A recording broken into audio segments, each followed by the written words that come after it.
Apple has just released their new iPhone 12 lineup, which include the iPhone 12, 12 mini, 12 Pro, and 12 Pro Max, alongside their new HomePod mini and some crazy new accessories. So let's see what's new.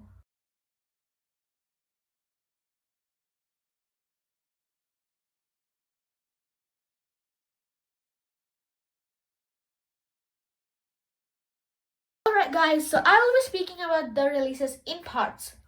iPhone 12 and 12 mini, iPhone 12 Pro and Pro Max, MagSafe, and HomePod mini.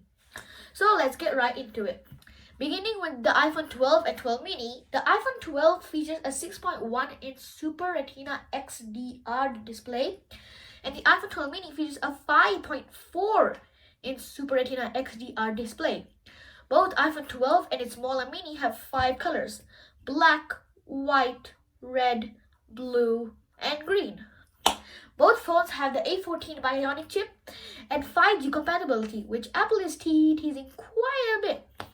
Both the iPhone 12 and 12 mini have a dual 12-megapixel ultra-wide camera and a 7-element wide camera for a better night mode. Both also have Face ID as their authentication method alongside the usual passcode. And again, this year there is no headphone jack. Both phones have an iPhone 4S-like flat-surfaced build made with aerospace gray aluminium. Apple also has introduced something called ceramic shields. This, as they are saying at least, creates a high-temperature nano-ceramic crystals within the glass matrix. So what this basically does is it gives 4 times better drop performance and makes the phone way more tougher. The iPhone 12 can be pre-ordered from the 16th of October at 1,100. Okay, the iPhone 12 can be pre-ordered from the 16th of October at 1,199 AUD, and the iPhone 12 mini from the 7th of November at 1,349 AUD. iPhone 12 will most likely come with iOS 14.1 or 14.2, while the iPhone 12 mini has a more probability of being released with iOS 14.2 or 14.3. Well, that's enough about the iPhone 12 and 12 mini. It's Pro time now. So the iPhone 12 Pro features a 6.1-inch Super Retina XDR OLED display, which matches the size of the iPhone 11 and 12.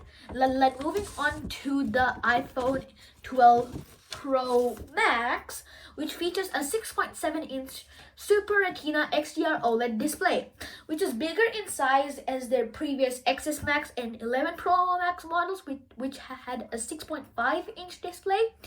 Yeah, but both the iPhone 12 Pro and Pro Max come in 4 colors: Pacific Blue, Gold, Silver, and Graphite. And both phones have the A14 Bionic chip and have 5G compatibility. Both the iPhone 12 Pro and 12 Pro Max have a triple Pro 12-megapixel ultra-wide camera and a 7-element wide camera, and a 5-element telephoto camera for a better night mode. And they have a LiDAR sensor on the phone as well, which NASA is claiming to use on their next trip to Mars to scan the planet and its surroundings. So what does LiDAR do on a smartphone?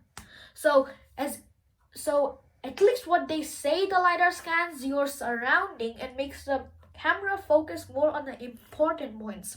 For example, if in a picture you were somewhere in a forest and you wanted to take a photo of yourself, but on your iPhone 11 the sun always got in the way of the picture.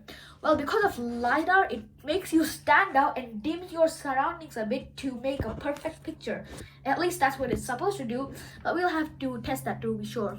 Moving on, the iPhone 12 Pro has again Face ID as their authentication method, and there's no London screen fingerprint scanners or anything like the Galaxy S20 Ultra and Note 20 Ultra. But anyway, both phones have the same size notch. Both have the same size notch as last year as well, the iPhone 11 and 11 Pro and 11 Pro Max. Same size again.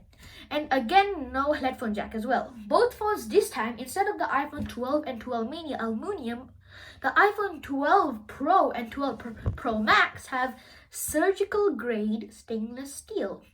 Ceramic shields are also there as well. The iPhone 12 Pro can be pre-ordered from the 16th of October, and the 12 Pro Max can be pre-ordered from the 6th of November. iPhone 12 Pro will most likely ship with iOS 14.1 or 14.2, while the iPhone 12 Pro Max has a more chance of being shipped with iOS 14.2 or 14.3 because it is being released more later than the iPhone 12 Pro. Okay, so that's enough about smartphones. How about we go to the HomePod Mini? So guys, the HomePod Mini has the S5 Pro processor chip compared to the A8 which the HomePod had. The HomePod Mini has a full range driver and passive radiators with custom acoustic waveguide speakers. That was long. HomePod Mini has 4 microphone array while the HomePod has 6.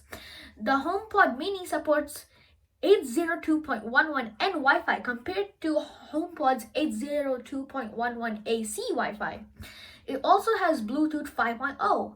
It comes in white and space gray colors. On the top of the HomePod Mini, there's a volume up, volume down button.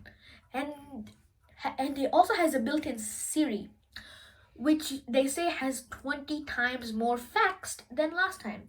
Okay, HomePod Mini doesn't have anything else to talk about, so let's get on to the MagSafe accessories. So Apple is thinking of MagSafe wireless charger just like the charger for the iWatches. And with that idea in mind, they haven't yet created but have announced that they will create something called the MagSafe Duo, which charges both the Apple Watch and the iPhone at the same time. And then after it's done, you can just fold it up and just throw it in your pocket. Right now, we don't have much info about the MagSafe, so about the MagSafe, that's it.